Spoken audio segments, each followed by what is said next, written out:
All right, let's see. So what's everybody doing today? Today is Van Life update number 101. 101.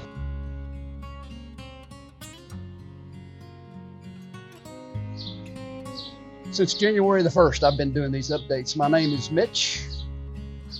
I'm on a mission. My mission is Van Life America, the Van Life America project. It's a 3-year project that's going to find me in a van traveling across North America, creating content and exploring, documenting life on the road. I'll be sharing everything that I do on this channel, Mitch and his van. So I hope you'll stick around and watch me over the next at least 3 years put this thing together and see what happens. Today's update, I was going to talk about the things that make life on the road miserable. Life on the road can be really fun. It can be really exciting. It can be entertaining. It can have all kinds of possibilities. You can see things that you've never seen before. You can meet new people, all kinds of things that you can do with a life on the road. But it can also be miserable. And there's things that can make life on the road quite deadly. And I don't mean physically deadly. I just mean deadly in terms of your enjoyment of, just make it miserable. And there are YouTube videos from van lifers that I see occasionally where I don't know if it's clickbait or if they're just trying to get views, but I generally don't watch them because they're so negative. It's about the drawbacks of van life and things they don't tell you, and why I hate van life, and well, van life is miserable. And I'm thinking, well, if that's true, then why are you doing it? On the other hand, there are things that can make life on the road very difficult. And I'm going to share 5 things that I think can work against us if we're not prepared to handle them. And of course, number 1 is money. It always comes back to money, doesn't it? For those of us who don't have a lot of income, a lot of money set aside, money is always going to be an issue. So if your income is uncertain, unstable, then it can make your life miserable because of the things that can happen. It can really make your life on the road miserable if you don't have the money set aside to handle emergencies. And a lack of money is always going to be an issue. The other thing is this idea of decision fatigue, which I've talked about before in other videos. This idea of you have to make so many decisions on a daily basis that it becomes really hard on the stress. When you have to make so many decisions and you make so many choices, it can really stress you out mentally.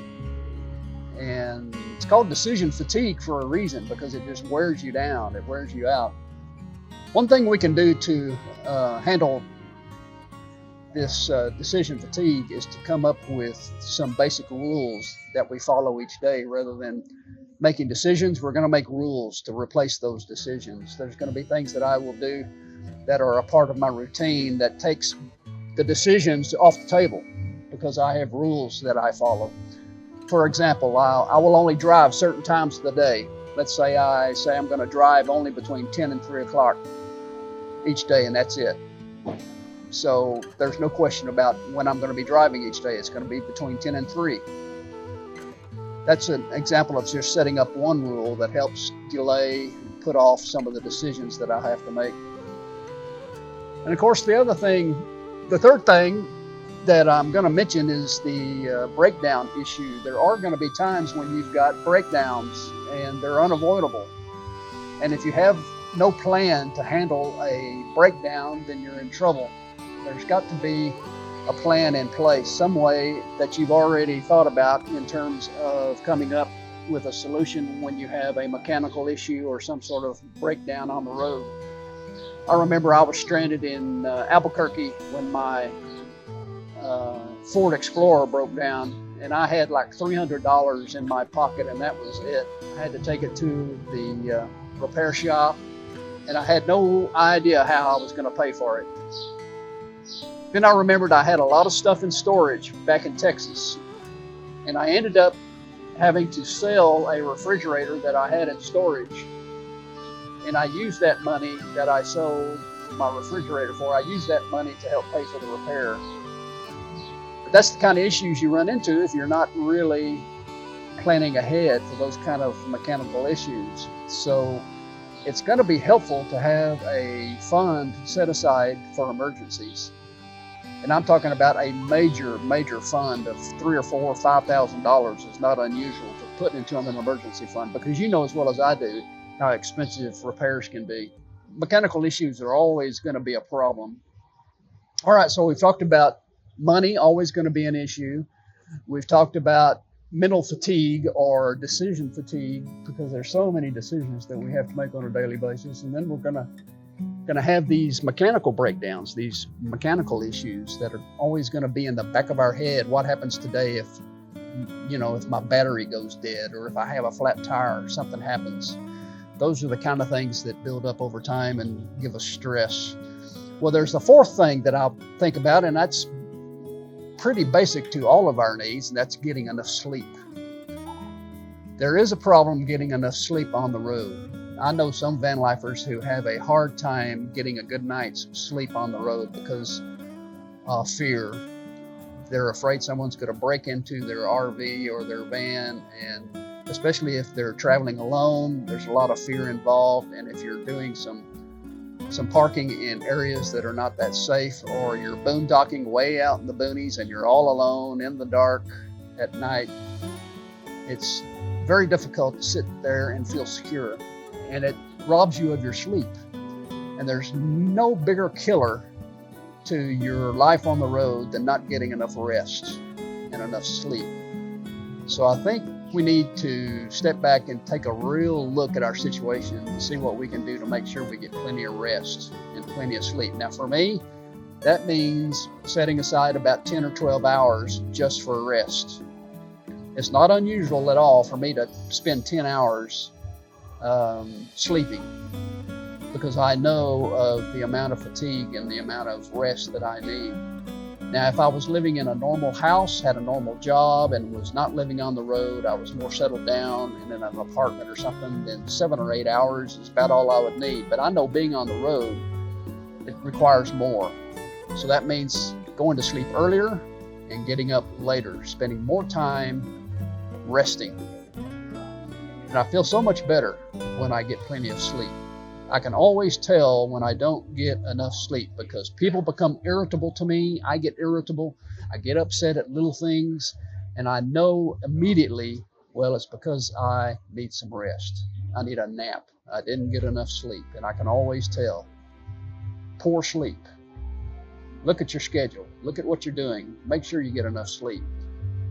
And then the fifth thing, the last thing I'll talk about in terms of things that can really kill your life on the road and make it miserable, is to be isolated. For those of us that travel alone, this is going to be an issue that we have to deal with. Many of us like to be alone. We don't mind being alone. In fact, we prefer it.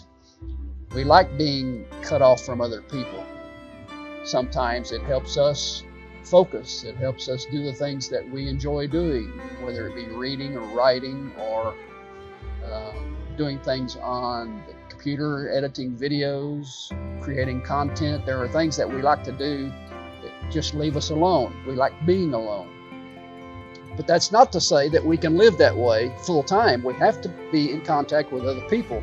We have to meet and find friends along the way. We have to be open, and we have to be willing to share with other people and get to know other people. We can't become isolated. I was just watching a video by Ryan Trahan. He took the longest train ride across America. And he went all the way from Florida up to Washington, D.C., then across to Chicago, and then Seattle, and then he met his dad in Alaska. And one thing about Ryan, if you watch Ryan Trahan videos, you know one thing about him, and it's he's very sociable. He is the opposite of being isolated. Now, he would probably tell you that he is a loner, that he is an introvert, but he knows how to meet people along the way. He knows how to make friends easily. And I think that's what makes his videos while he's traveling alone on these trips, makes them so interesting, because he's always willing to meet people. And I think we can learn something from that in the fact that we cannot isolate ourselves from other people, because it's going to cause some real fatigue and some real stress in our lives, because we just need the stability of other human beings around us. We need to relate to other people. We need to get to know people. We need to have friends, because we have lost a lot of that relationship-oriented type stuff when we got on the road. Perhaps we're no longer able to see our family on a regular basis, like when we were living in a house, or when we were more stable. When you're on the road and you're constantly on the move, it's hard to stay in contact with your friends and family. These 5 things are not necessarily saying to avoid van life. It's not necessarily a negative, saying that these things are going to cause you to think about twice before you get get on the road. Because these same 5 things can happen to you if you're living in a house, if you're living in an apartment and you have like a normal job. You could still suffer through these same 5 things. It's just that living on the road sort of builds these things up in a shorter time, becomes much more intense. The lack of money and stability becomes more intense. The need for friends becomes more intense. The intensity level of the loneliness kicks in sometimes when you're on the road. Everything becomes more heightened. You have more a heightened sense of everything around you. The security issues, the fears, they become more intense. And so it's like being on the road takes all of these things that we suffer and live through a normal life and sort of compresses it and intensifies it. And that's the intensity that takes place when you're on the road. And it's that intensity that we have to deal with. And so it comes down to just the basics. The very basics that we live with on a daily basis, no matter where we are, no matter what our lifestyle is. It comes down to getting enough sleep, relating to people, not isolating ourselves. It comes down to having enough money to live on, live within our means, planning for emergencies. These are not things that are, outrageous. It's things that we think about all the time. So all the basics come into play when you're on the road. The intensity requires that we pay more attention to the basics. Plenty of sleep, preparing for the worst case scenarios, having money set aside for emergencies, and not isolating ourselves from other people. Well, I guess that's about all I've got for today. This has been the Daily Update number 101. Go out and have a good day, and I guess we'll see you tomorrow. I've got nothing else to say. I think I've said enough. See you later.